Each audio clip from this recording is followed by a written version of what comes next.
لیکن اگر کوئی چرس پی لیتا ہے اور نماز ادا کرتا ہے تو نماز کی ادائیگی پہ کوئی فرق نہیں پڑے گا، کیونکہ اس میں وہ نشہ نہیں ہے کہ جو الفاظ کی ادائیگی کے اندر گڑبڑ پیدا کر دے اور انسان کو پتہ نہ چلے میں کہاں کھڑا ہوں کیا نہیں، میں کیا بول رہا ہوں۔ ہوش و حواس میں آدمی رہتا ہے تو نماز بہرحال ہو جائے گی جب تک کہ نشہ اتر نہ جائے اور تمہیں معلوم ہو کہ تم کیا کہہ رہے ہو۔ اس واقعات بھی بیان ہوتے ہیں کہ ایسا ہوا کہ نشے میں نماز پڑھائی کسی نے۔ حکیم ہوں، ہماری مسجد کے امام صاحب جو میرے دوست بھی ہیں وہ چرس پیتے ہیں۔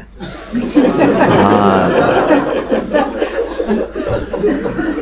میں نے ان کو سمجھایا اور باقیوں کو بھی سمجھایا، لیکن وہ سب کہتے ہیں کہ ان کا ذاتی معاملہ ہے، ان کے پیچھے نماز پڑھ سکتا ہوں، دل نہیں کرتا، اس وجہ سے باقی دوست ناراض ہیں۔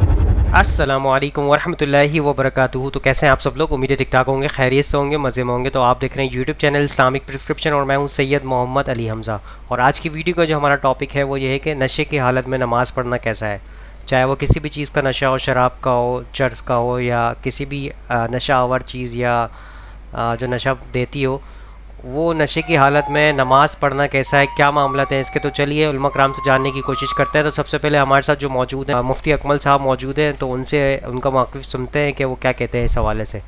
تو چلیے اسٹارٹ کرتے ہیں،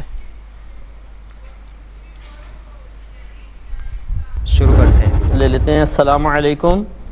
وعلیکم السلام ورحمۃ اللہ وبرکاتہ۔ جی قبلہ حضور عدنان عرض کر رہا ہوں۔ جی حضور میں یہ جاننا چاہ رہا ہوں کیا یہ جو چرس ہے نشے میں آتی ہے، حرام ہے، اس کے بارے میں شرعی کیا حکم ہے کہ یہ نشہ کر کے انسان نماز پڑھ سکتا ہے یا نہیں، یا اور کوئی عبادت؟ یہ کہ انہوں نے پوچھا ہے کہ چرس جو ہے کیا نشہ ہے یا حرام ہے، اس کو پینے کے بعد نماز یا کوئی اور عبادت کی ادائیگی کا کیا شرعی حکم ہوگا۔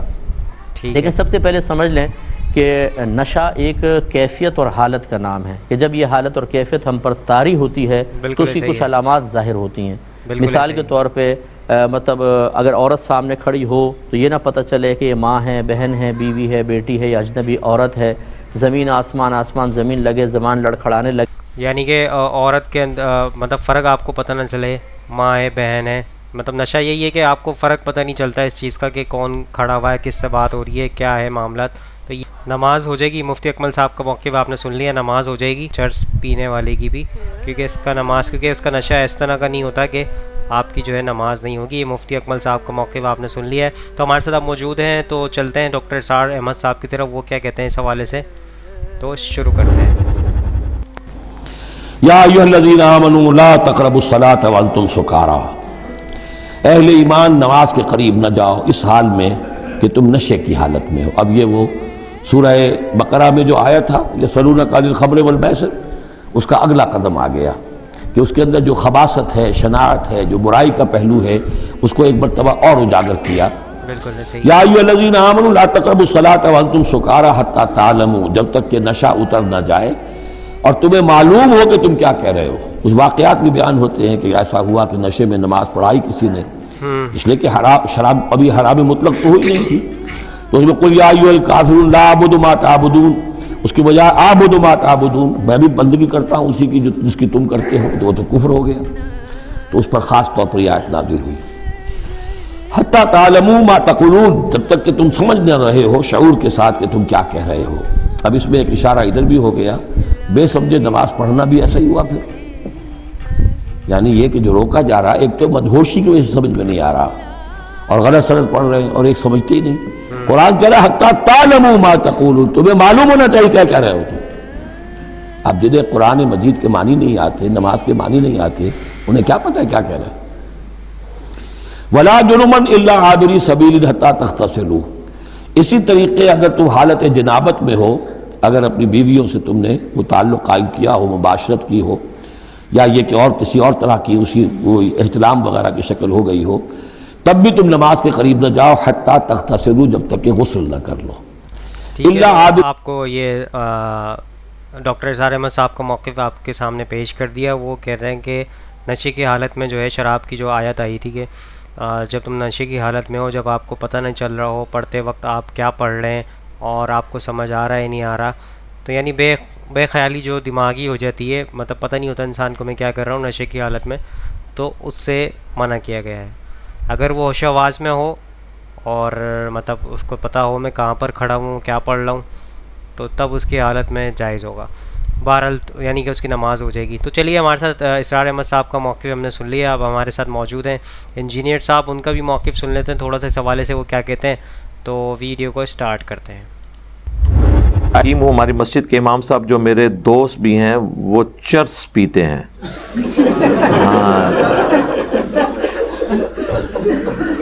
میں نے ان کو سمجھایا اور باقیوں کو بھی سمجھایا, لیکن وہ سب کہتے ہیں کہ ان کا ذاتی معاملہ ہے. ان کے پیچھے نماز پڑھ سکتا ہوں, دل نہیں کرتا, اس وجہ سے باقی دوست ناراض ہیں. اچھا, کیا کہہ رہے ہیں کہ امام صاحب جو ہے چرس پیتے ہیں, ان کے پیچھے نماز پڑھنا کیسا ہے؟ یعنی امامت کرتا ہوگا کوئی, یا ان کے دوستوں میں کوئی تھا یا کوئی امام ہی تھا, بہرحال کہ وہ چرس پیتا تھا, تو اس کے پیچھے نماز پڑھنا کیسا ہے, یہ سوال ہے. میرے بھائی اس چیز کو ٹیکنیکلی دیکھنے کی ضرورت ہے.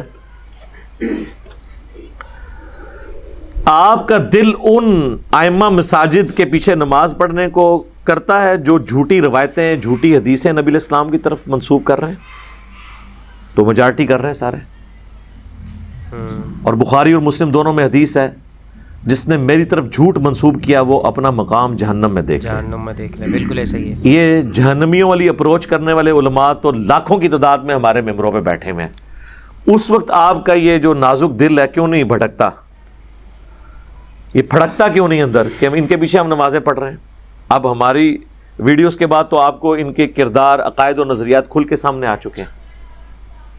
جھوٹ بولتے ہیں, اور قرآن میں جھوٹے پہ اللہ کی لعنت ہے, وہ ان کے اندر موجود ہے. تو یہ ساری خرابیاں موجود ہیں. ان کی ریشو پروپورشن اگر آپ کیلکولیٹ کریں تو عقیدے کی خرابی ان کے اعمال کی خرابی سے بڑی ہے. وہاں پہ بھی ہم ٹالریٹ کر رہے ہیں. تو اس طرح کے معاملات میں بھی ٹالریٹ کریں, آپ نماز پڑھیں, مسجد سے الگ نہ ہو. اس کا رزلٹ کوئی نہیں نکلنا, نقصان ہونا ہے. دوسرا, یہ امامت کی شرائط میں سے نہیں ہے کہ کس شخص کا کریکٹر کیسا ہے. اس لیے آپ دیکھیں گے کہ آپ کو کسی حدیث میں نہیں ملے گا کہ فلاں کے پیچھے نماز پڑھو, فلاں کے پیچھے نہ پڑھو. سارے فتوے ہیں ائمہ کے.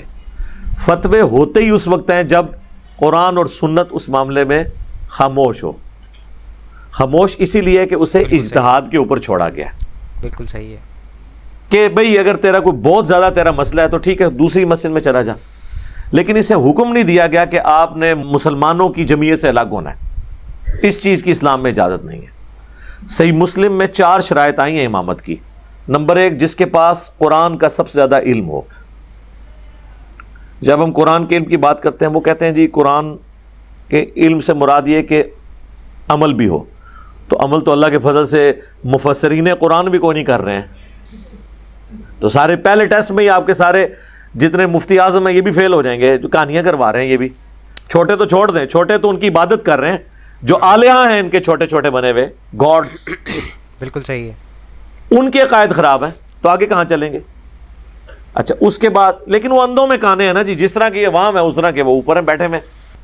سو دوستو, یہاں پر آپ کو ویڈیو سمجھ آ گئی ہوگی. انجینئر صاحب کا موقف آپ نے سن لیا. انہوں نے کہا کہ اگر عقائد کے اوپر بات کی جائے تو بہت سارے جو ہے امام صاحب جو مسجدوں کے ہیں تو ان کو وہ بھی پوری نہیں اترتے امامت کے لیے.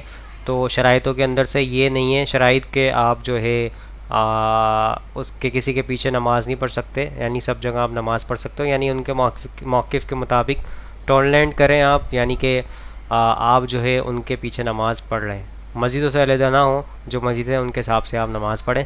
تو آئی ہوپ آج کی ویڈیو آپ سب کو پسند آئی ہوگی. تو لائک, کمنٹ, شیئر ضرور کیجیے گا. چینل کو سبسکرائب کر دیجیے گا. آنے والی اپڈیٹس کے لیے بیل آئیکن کو کلک کر دیجیے گا. اور اس ویڈیو کو زیادہ سے زیادہ شیئر کریں تاکہ حق بات لوگوں تک پہنچے اور آپ بھی صدقہ جاریہ میں شامل ہو جائیں. جبکہ نشہ سے بچنا چاہیے. نشہ ایک بری چیز ہے, نشے کے اندر نہیں پڑنا چاہیے. اور ہمیں یہاں پہ دیجیے, نئی ویڈیو میں ملاقات کریں گے. اللہ حافظ, فی امان اللہ. اے خدا جس نے کی جستجو مل گیا سب کا تو ہو رہنما.